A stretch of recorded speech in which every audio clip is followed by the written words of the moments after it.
Então eu estava dizendo que hoje, desde cedo, eu saí de casa muito cedinho para ir ao dentista e todas as vezes que eu olhei aqui o WhatsApp ou mesmo o Instagram, tinha alguma pergunta, talvez umas 10 perguntas de homens e mulheres, me perguntando mais ou menos a mesma coisa. Foi por isso que eu fiquei intrigado, me perguntando se o diabo existia ou ele era só um adjetivo.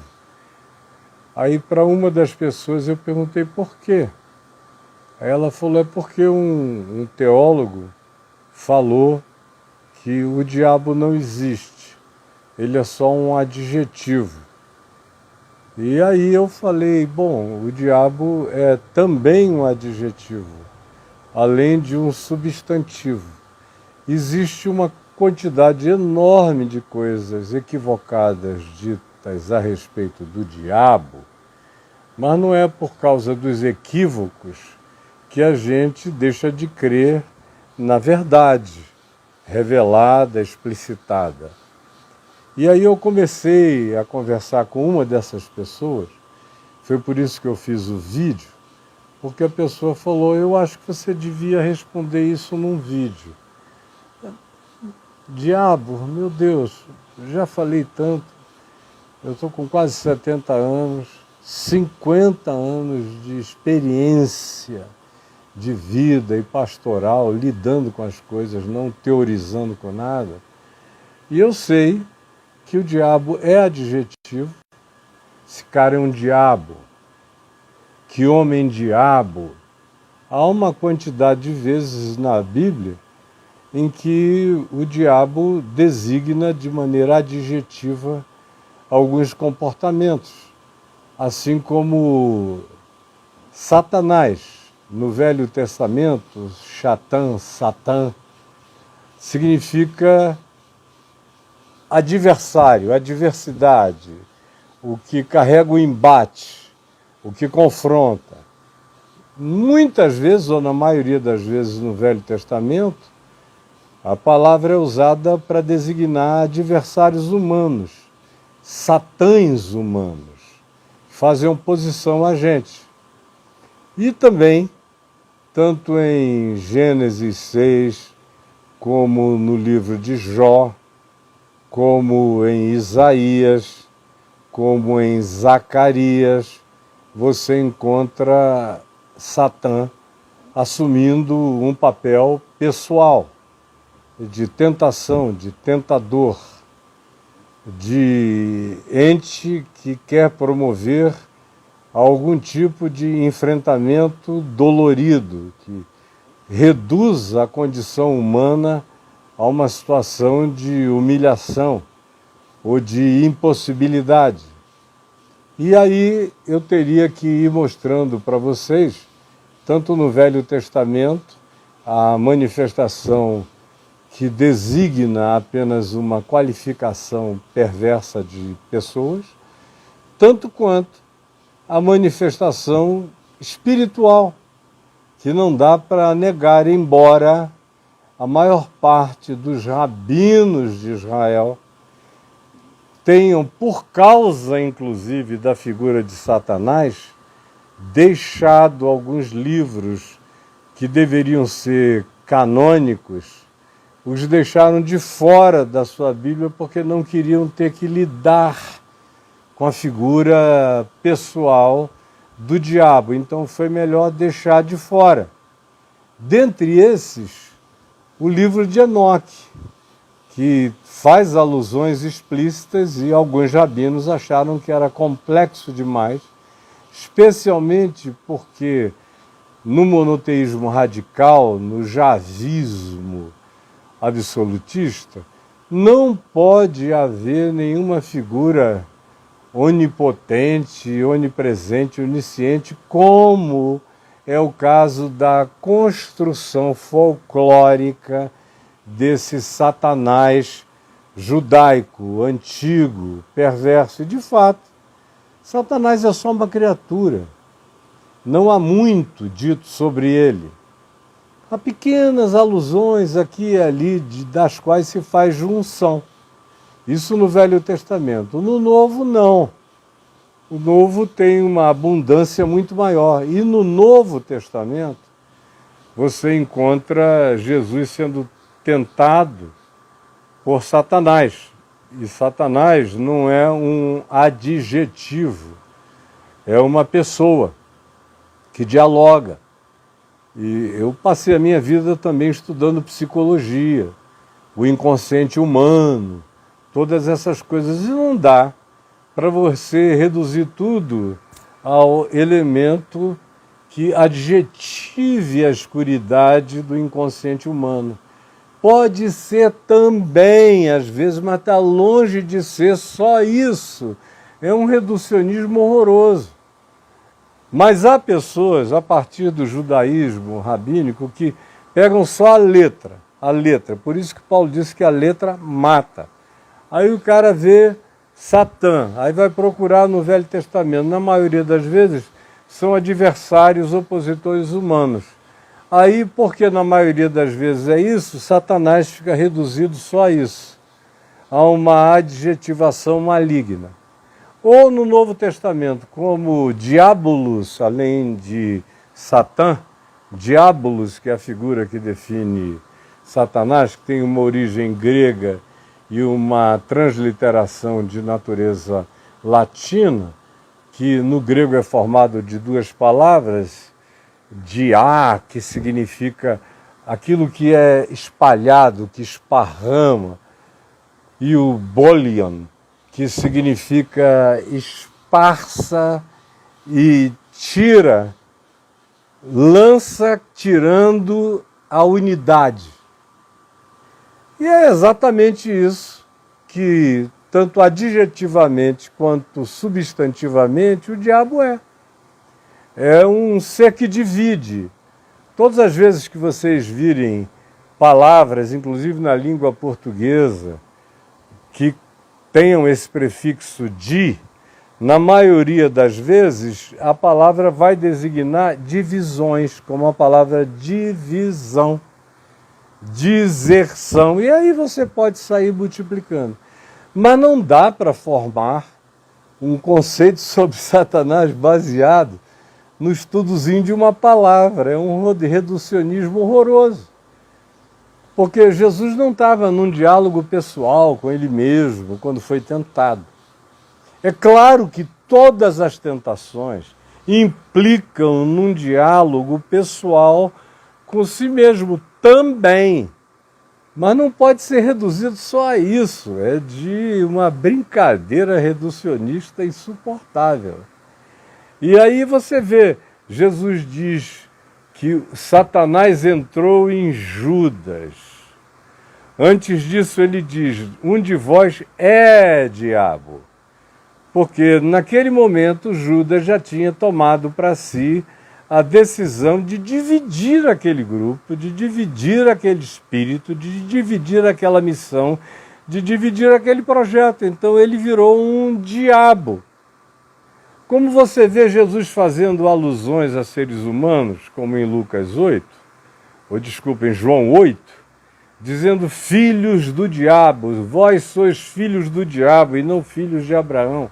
Sois filhos do diabo e quereis satisfazer-lhes os desejos. Aí ele, que não é um adjetivo, é uma pessoa, é um pronome pessoal, ele é mentiroso e foi homicida desde o princípio e nunca se firmou na verdade. Não se pode dizer isso só de um adjetivo e de uma palavra. Aí eu podia sair multiplicando os exemplos e números. Quando Jesus expulsa demônios e a interpretação dos circunstantes, especialmente dos religiosos fariseus, foi dizer ele expulsa demônios pelo poder de Belzebu, que não era um adjetivo, era considerado uma pessoa espiritual demoníaca, um espírito maligno, maioral dos demônios, dos demons. E Jesus trata como espírito maligno. E ainda diz, ora, se eu expulso o demônio pelo poder de Belzebu, por quem o expulsam os vossos filhos? Portanto, para Jesus isso não era só uma palavra, nem um adjetivo, era muito mais. Você vê Jesus dizendo a Pedro: Simão, Simão, Satanás te requereu para te peneirar como trigo. Eu, porém, roguei por ti para que a tua fé não desfaleça. Tu, pois, quando te converteres, fortalece os teus irmãos. Se Satanás para Jesus fosse só um adjetivo, era o caso de chamar Pedro e dizer: olha, eu sei que você está em conflito, tem uma sombra crescendo em você, e você tome cuidado, porque isso pode te fazer tropeçar de uma maneira terrível. E fica sabendo que eu estou aqui, orando por você e tal. É assim como se faria com qualquer pessoa que esteja vivendo um momento pessoal de angústia e que vem e diz: olha, eu estou sob tentação. Quantas vezes eu vejo e que o cara está sendo tentado, como diz Tiago na epístola dele, só e tão somente pela sua própria cobiça. Cobiça. Nem sempre é algo que tem a ver com um espírito maligno, ou satânico, ou diabólico, ou como você queira apelidar ou designar. Mas não dá para cair no reducionismo desse tamanho. Só quem não tem Jesus como chave hermenêutica é que faz uma análise baseada numa palavra e diz: pronto, está resolvido. É aqui um adjetivo, como foi o que me disseram hoje, que o teólogo teria dito: então é só isso, ponto, acabou. Aí eu falei: mas foi só isso? Aí eu não quis nem saber quem foi, eu não tenho interesse em saber quem foi. Cada vez eu quero menos saber quando eu percebo que existe alguma coisa que possa ser séria em quem falou. Eu prefiro não saber, porque eu respeito todo mundo que tem alguma coisa séria, mesmo que carregue muitos equívocos. Agora, você viaja no Novo Testamento e você vê Jesus falando: aí vem o príncipe deste mundo, ele nada tem em mim. Ele não estava falando só da multidão que estava vindo para prendê-lo, ele estava falando do animador invisível e espiritual da multidão. Numa das tentações, quando ele ouve o diabo dizer: prostra-te, e tudo isso eu te darei, todos os reinos do mundo, porque me foram dados e eu te darei, se prostrado me adorares. É óbvio que nenhum inconsciente humano carrega esse poder de si mesmo, tem que ter alguma coisa para além da própria escuridade, da sombra e da maldade interior dos indivíduos. Então tem o aspecto interior humano. Todo ser humano que se torna perverso vira diabo. Eu falo sobre isso desde que eu tenho 18 anos de idade. Agora, você prossegue na leitura e vê Paulo, por exemplo, em Efésios, dizendo que nós estávamos mortos nos nossos delitos e pecados, e seguindo o príncipe da potestade do ar, não um adjetivo da potestade do ar, mas o príncipe da potestade do ar, Paulo trata como pessoa, como figura, do Espírito, não um adjetivo, que agora atua, é a palavra, que é uma palavra poderosa no grego, atua, fomenta, designa, emula, provoca, atua nos filhos da desobediência. E ele diz: dos quais todos nós já fomos parte um dia e outrora. O sacrifício da cruz não é para derrotar um adjetivo, é para rasgar o escrito de dívida que havia contra nós e que constava de ordenanças, e para expor os principados e potestades ao desprezo. Isso não é adjetivo, isso é verdade poderosa e chocante. Paulo é abundante nisso tudo. É quase brincadeira pensar de outro modo.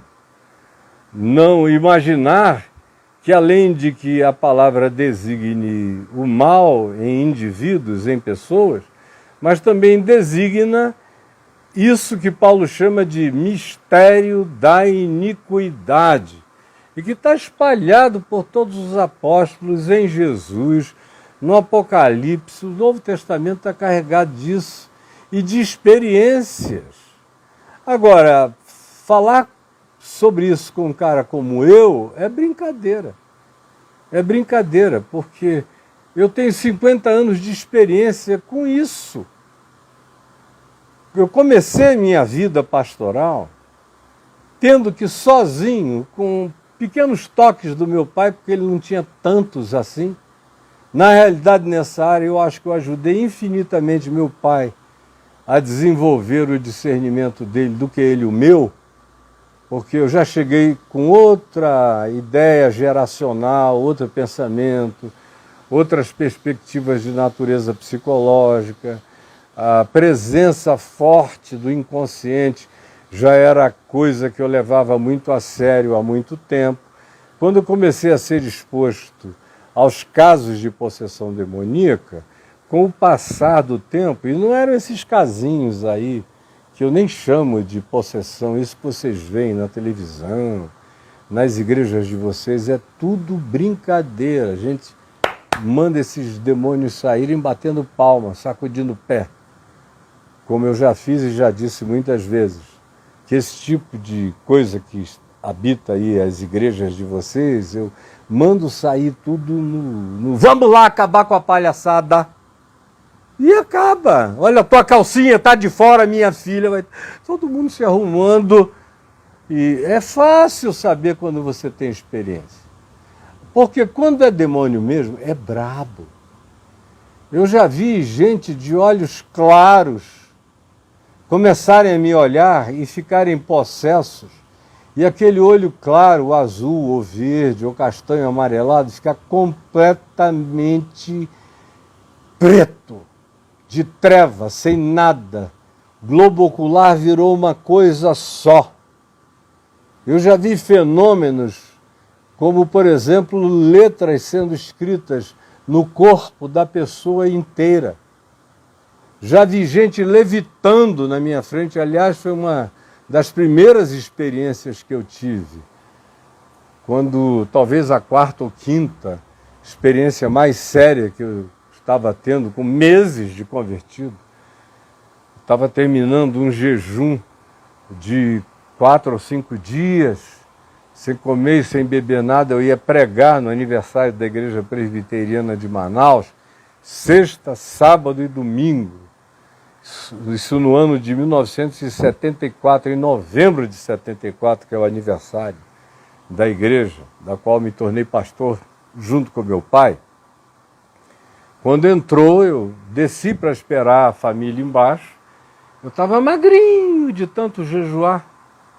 Eu estava com aproximadamente 65 quilos, fininho, fininho, fininho. Não comia, não bebia, jejuava com prazer. E eu desci e estava ali esperando para ir para a reunião, porque eu iria pregar dentro de mais ou menos 1 hora e 15, assim que chegássemos lá e terminasse o louvor, quando entrou um carro na minha casa, na casa dos meus pais. Era um Opala claro, dirigido por um irmão que eu conhecia, chamado irmão Neemias. E ele vinha trazendo uma pessoa com ele, que estava terrivelmente endemoninhada, e ele já tinha tentado enfrentar de tudo que é jeito, entrou em pânico, botou dentro do carro e o bicho doidão lá dentro. Ele conseguiu chegar na nossa casa, e quando ele entrou, o endemoninhado saiu correndo, fez a volta no carro, veio na minha direção para me encher de cacete, e eu repreendi em nome de Jesus. O primeiro instinto foi jugitar o bicho, mas eu falei, não, eu não sou mais assim. Minha luta não é contra a carne nem contra o sangue, é contra principados e potestades. Sai dele em nome de Jesus. E o cara flutuou no ar. Ficou com a cabeça encostada no capô do Opala e o pé no vento, no ar. Só a cabeça tocando o resto do corpo no vazio. Isso é um processo, não é um adjetivo. É um fenômeno que, se você quiser estudar pelo lado da paranormalidade, é de uma gravidade tão grande que qualquer um que veja, na mesma hora, para de tentar interpretar paranormalmente, parapsicologicamente o fenômeno e diz o que o Isaac Lee disse aqui: uau! É uau mesmo. Eu vi todo mundo chocado ali, quem foi chegando, que viu aquilo. Meu pai foi logo um dos que chegou com a minha mãe. Esse irmão Neemias, que, se não me engano, já faleceu, mas estava vivo até há pouco tempo atrás. A família dele, se estiver me vendo e ouvindo, dá testemunho disso tudo. Tudo que eu falo aqui tem gente viva para testemunhar. Coisas brabas. Gente colocar espinho pela pele, aqueles espinhos de Tucumã desse tamanho, não são adjetivos.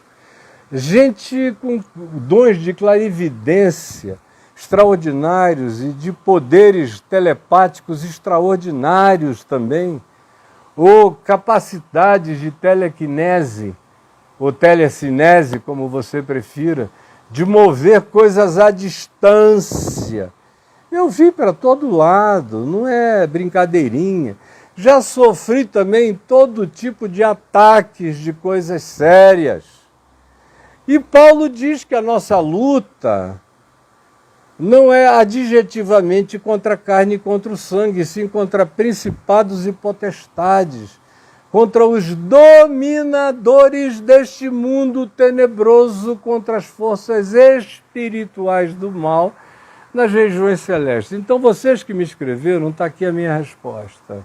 É um adjetivo também, mas é muito mais no Novo Testamento algo que se substantiviza na vida de indivíduos e nas existências imateriais, porém espiritualmente inegáveis, na realidade de quem leva Jesus a sério.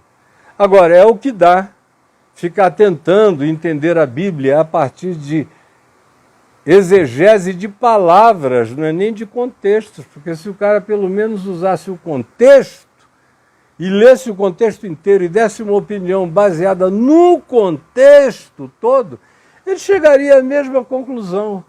E se tiver Jesus como chave hermenêutica, como o foco através do qual a gente lê e interpreta tudo na vida, aí é que ficaria esmagador, não daria para vir com um simplismo dessa natureza, que é de um reducionismo que eu sinceramente não quero nem saber quem falou, que é para não ficar mal impressionado, porque todo mundo, pelo menos dois dos que me abordaram, disseram que era uma pessoa inteligente. E pelo que eu notei, eram pessoas amigas do teólogo e não quiseram queimá-lo para mim.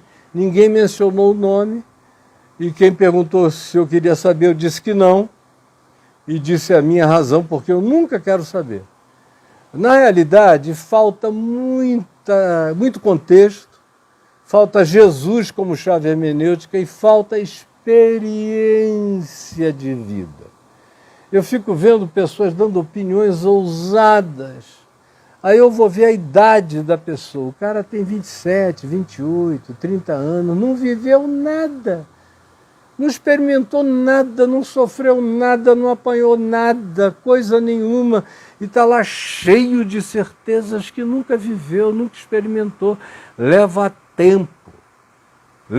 tempo para a gente ganhar convicções de uma outra natureza, de uma outra profundidade, de uma outra rigidez, e que não sejam especulativas, sejam existencialmente comprovadas.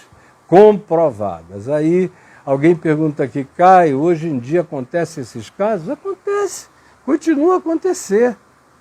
Só não acontece nas igrejas por aí, que é tudo fajuta. O cara já vai lá para cair, já vai condicionado, sem falar que tem denominações que contratam grupos de seleção de possessos.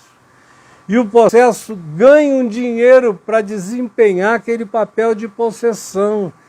que são até entrevistados na televisão. Isso tudo é palhaçada. Não dá para crer nesse diabo aí, é para ser descrito. Esse diabo aí é adjetivo, sim. Esse é um adjetivo equivalente a charlatanismo. É dessa ordem e desse tipo. Agora, o diabo nunca não existiu na história dos humanos, ele está presente desde o Éden, e não é de maneira mítica. Mítica é a imagem arquetípica, mas a realidade espiritual está presente. Tanto quanto na Escritura inteira você vê isso acontecendo, como, por exemplo, um dos exemplos do Velho Testamento muito interessante é no segundo livro de Samuel, se eu não estou enganado, é capítulo 18. Essas coisas que eu falo aqui eu não pesquiso nada, eu só arranco de dentro de mim, da minha memória e da minha experiência. Mas lá em 2 Samuel diz que quando os homens de Davi mataram os 4 últimos descendentes dos gigantes, os 4 últimos descendentes dos nefilins, dos refaíns, dos emumins, todo mundo da mesma família pré-diluviana dos nefilins, quando os homens de Davi mataram os 4 últimos, o que diz lá, quando você lê o texto em Samuel, em Crônicas, que repete-se o mesmo texto, se diz então, Satanás se levantou contra Israel. Aí vem aquele atropelo horrível de coisas, de tentações e de angústias miseráveis para a vida de Davi, deixando bem claro que tinha havido uma intervenção de natureza espiritual que não tinha sido apenas uma era adjetiva. Então, se alguém ainda tem alguma dúvida, não brinquem disso. Não é a palhaçada dessa pseudo-pentecostalidade, que é só pentecostalismo inventivo, adjetivo e charlatão, que tem que impressionar mal vocês, de modo que vocês, por causa disso, é do capítulo 21 mesmo, diz aqui você, está certo, Serafim, é no capítulo 21, 2 Timóteo 21, é só abrir, 2 Samuel 21, é só abrir. Não tem erro.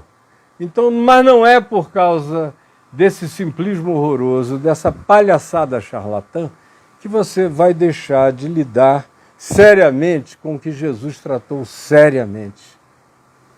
O escritor de Hebreus diz que uma das razões da cruz e que Jesus morreu, preste atenção, para destruir aquele que tem o poder da morte na nossa vida e para livrar aqueles que por tal medo, tal fobia, tal pavor, tal angústia, tal dominação, tal montada diabólica, ficam sujeitos à escravidão por toda a vida. Então tomem cuidado, não é porque alguém é formado em alguma coisa, ou num seminário presbiteriano, ou num seminário metodista ou batista, que tem fama de ser um pouco mais sério, que vai dizer que tudo que disser pode ser levado a sério. Infelizmente já era, não mais, nunca foi assim, e hoje em dia muito menos. O que tem é muita gente querendo trazer uma novidade para ver se impressiona você. Agora, não entre nessa, pesquise, veja.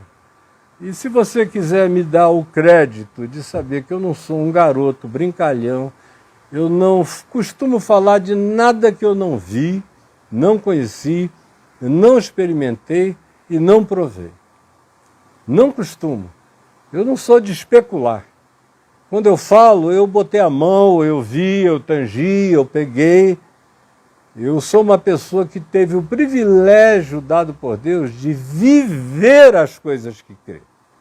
E eu as tenho vivido, todas elas.